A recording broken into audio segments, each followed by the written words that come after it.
Hello everyone, this is Reality Josiah, and today we're going to be doing a recap and some reaction to last week's Married at First Sight episode. It was pretty meh, but it definitely has some wild moments in there that we need to talk about, so let's dig in.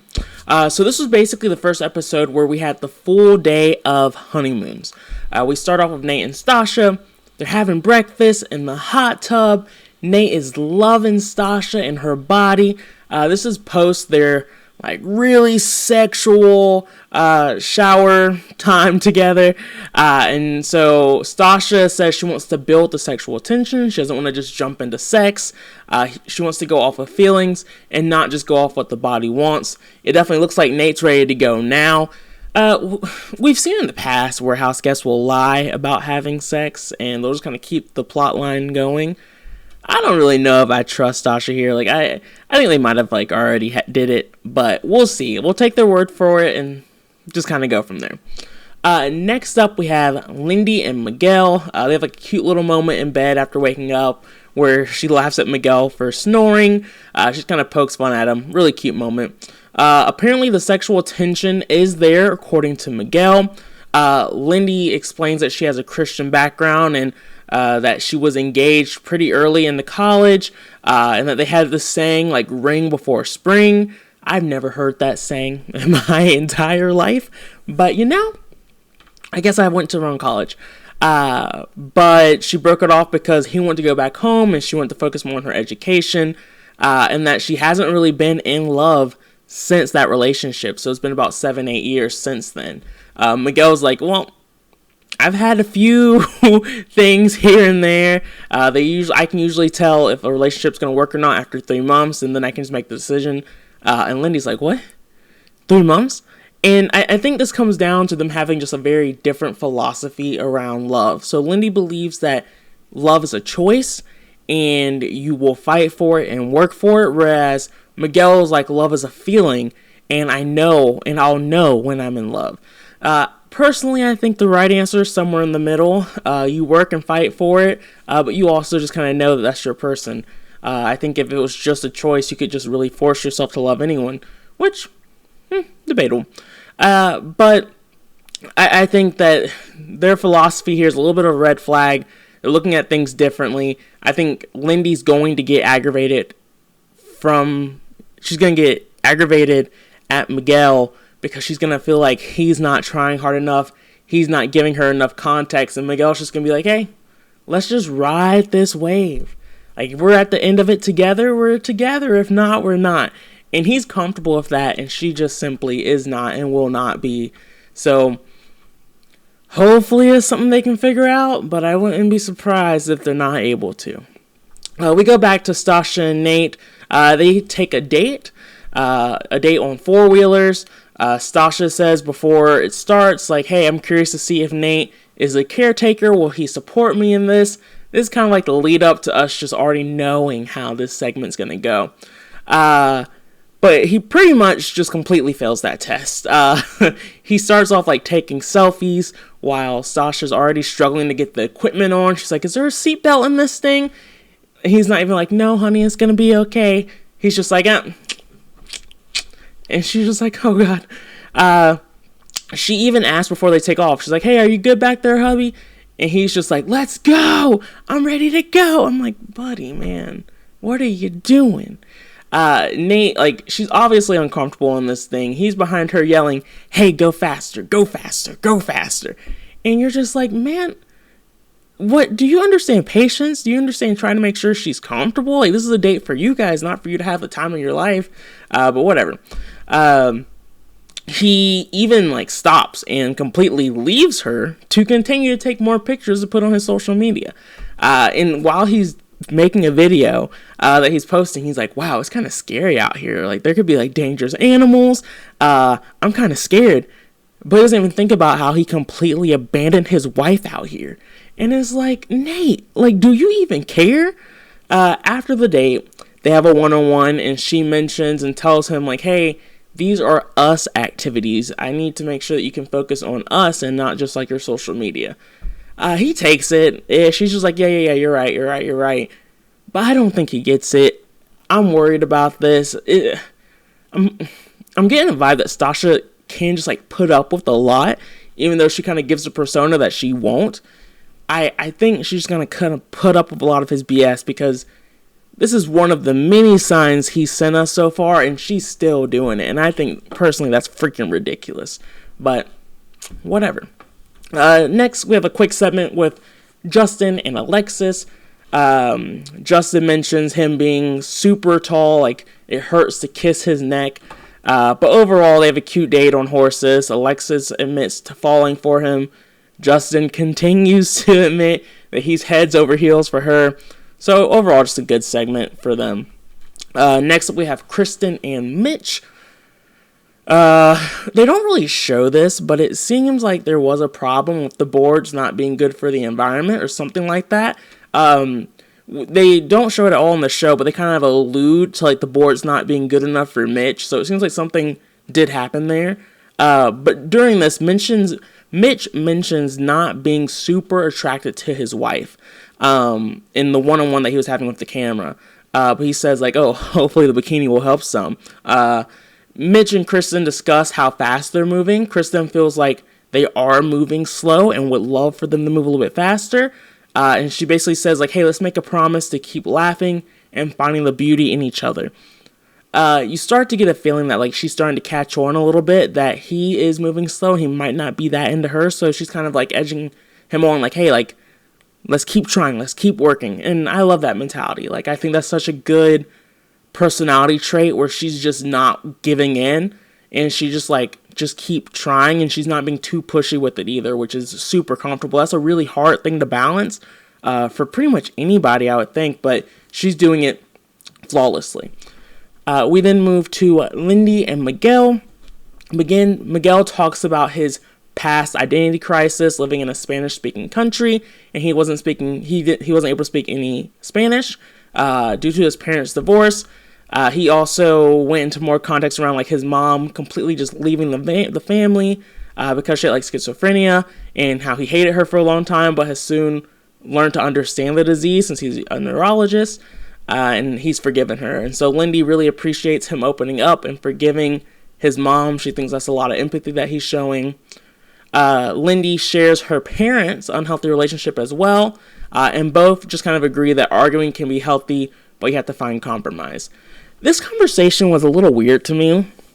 Lindy was really trying to get more context, get a little bit more detail around Miguel's life and what he's gone through. But Miguel didn't really try to, like, reciprocate that. Like, he wasn't like, oh, well, like, what about you? What are some things you've gone through? He just told his story and was like, yeah, that's it. And then Lindy just kind of jumps into, oh, well, for me, this is what happened. And then Lindy's like, well, thank you for sharing. And then he's like, well, thank you for listening. But he doesn't thank her for sharing. It's kind of like a selfish way of communicating. And it's disappointing for me, because I really liked Miguel early on and I was rooting for him. But he's starting to come off as a little bit of a douchebag, and not the biggest fan right now. But I'm hoping he can kind of get past this, but I don't know if he will. We then get a telephone call of Mitch talking to one of his friends, asking for advice on how to tell Kristen he doesn't like her. He's not attracted to her sexually. Even though he says he loves her as a person, he says that it's just not there right now. And he doesn't want to quit, but it's just not there. Later on, we see that Kristen mentions that she would be happy if they were more sexual right now. And that's when Mitch was like, this is my moment. I can drop the mic now. And Mitch says, like, hey, I wish I felt the same way. I wish I did want to be more sexual with you. But for me, it just isn't there right now. He starts stuttering and says, like, he just isn't feeling that physical attraction. You can tell he's super nervous, and even to the extent where Kristen says, I know, that was probably really hard for you to admit. Like, the things Kristen says and how she says it is just always completely on point, and I don't know how she does it. It's remarkable. Kristen says that she doesn't understand because she sees the signs that he gives that he is attracted to her, and She said that I'm not going to try to convince you that I am attractive because I'm just probably going to break down. And then Mitch kind of ends the conversation saying he isn't going to throw in the towel. I feel a little iffy on this one. So obviously Mitch is a jerk for just doing it this way. I mean, I think usually we say like, hey, you should just tell that person you're not attracted to them just so they know nothing's wrong with them. And usually I would agree with that. But he just goes about it in the absolute worst way possible, where it's still a bad thing.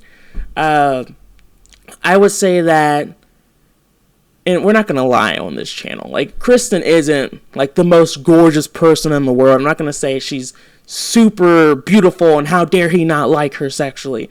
I mean, I think she's an attractive person. Personally, I wouldn't just, like, blow her away based on how she looks. But, I mean, everyone has their thing. I mean, Mitch really isn't great looking at all either. But, I mean, he doesn't like her sexually. Like, that's his prerogative. But I think it's just the way he's communicating it and the way he's going about it is just very negative. Instead of trying to be more positive and upbeat about it, it's just kind of just like a lack of care, a lack of trying, a lack of effort. And to me, that's the disgusting part. When Kristen says that she can tell by the way he looks at her and some of the things that he does find her attractive, that feels a little bit delusional to me. I mean, I know we don't see everything, so there could be some things behind the camera where he is kind of giving off that persona, but I think he's just trying to be nice to her. And from what I've seen, like, really since the wedding day, he really hasn't seemed super into her, so I think that's kind of in her own head. But we will see next episode when she talks to the girls. I think we'll get a little bit more context there on how she's viewing it. So I'm excited to see that. But overall, they both say they're going to keep trying. We then have Justin and Alexis having dinner. And Alexis says she's had a hard time being vulnerable. Just opening up kind of creates weakness. You know, you've heard that before. Says that, like, he can definitely make her happy, but that scares her because it can also make her sad. She says, like, hey, I believe you were made for me and I need you. And then that kind of leads Justin to say, I love you. Alexis does not say it back. And I think it does hurt Justin's feelings just a little bit. But then they have this really weird conversation where she's like, hey, do you feel like I love you when I'm around you? And he says yes. And then she said, then you know. Seems like we're both on the same page. And then she's like, hey, what if I just never even say it? Because you feel it. And I'm just like, ooh, this took a weird little turn. He's like, yeah, that's fine.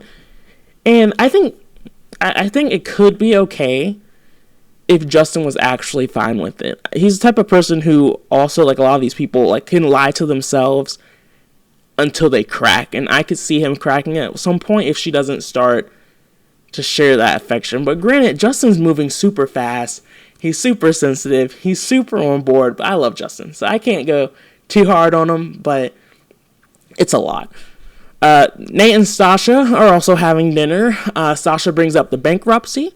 Nate just kind of brushes off. He's like, yeah, it's pretty much over now. And he's like, yeah, I moved states, and that's kind of why I even moved here. Nate, I don't think bankruptcy works that way. Like, you can't just move states and bankruptcy disappears. But he pretty much acts like it's all a thing of the past. Stasha just kind of uses that to lead to the post-nup she wants to have.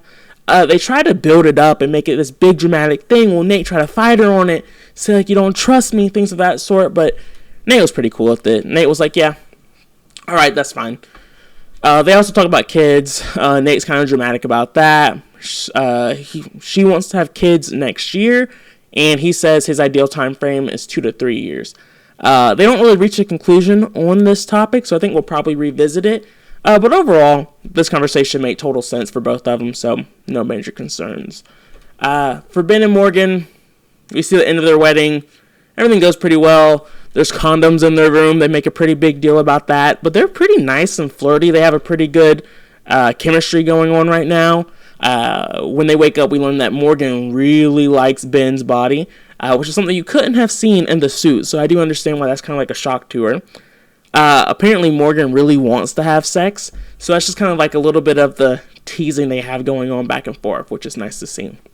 Mitch and Kristen get drunk that night, and we start to learn a little bit that maybe something sexual happened. And it seems like they're both on completely different pages about it. Mitch says, well, no, let's start with Kristen. Kristen is having a conversation with him. She's like, hey, like last night, I know we were fooling around a little bit. And if we had the sexual chemistry over the last few days, we could have gone further. And I would have been comfortable with that. But since it was just that night in that moment, I stopped it because we don't have that. And he's like, yeah, that's fair. Mitch then has a one-on-one with the camera where he was like, yeah, I was just drunk. I was horny. And I was just like, no, not I was just drunk. Like, that's one of the worst things you can say to someone. That's so insulting. And so he basically was like, he didn't say this. He didn't say it, but he kind of alluded to, I'm still not interested, but I was just drunk and she was there. A lot of people are saying, like, hey, we've seen this before. Like, this just isn't going to change. I don't know. I haven't liked Mitch really from the beginning, since the first episode, so I don't really think he'll change. But for Kristen's sake, she seems like a saint to this world, and so I hope he does find a way to change. We then move to Miguel and Lindy, with Miguel being a little bit of a jerk here once again, talking about sex. Miguel says sex is the seal of the deal. Like, that's what makes the marriage real. That's one of the big check marks for him. He also makes like a few God jokes, and like he's poking fun at God. And Lindy's like, hey, chill a little bit on the sacrilegious stuff. And she repeats that, like, since she grew up religious, she has a lot of guilt when it comes to sex, which makes a ton of sense. And she, like, thanks Miguel for being patient, even though he's not really being patient. It's been like 3 days, let's chill. But she does say, like, sex is a really big deal to me, and it means a lot.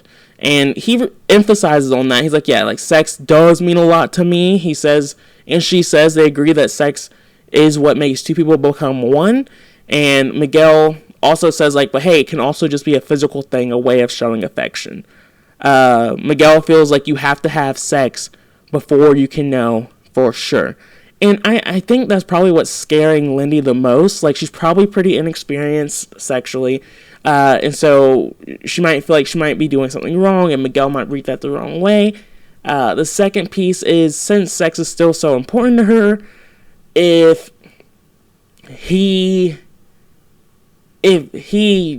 takes that from her, then and he just feels like, oh, this isn't going to work, like, that will devastate her and make her feel even more guilty. So, like, there's a lot of things playing out here, and I honestly understand both of them.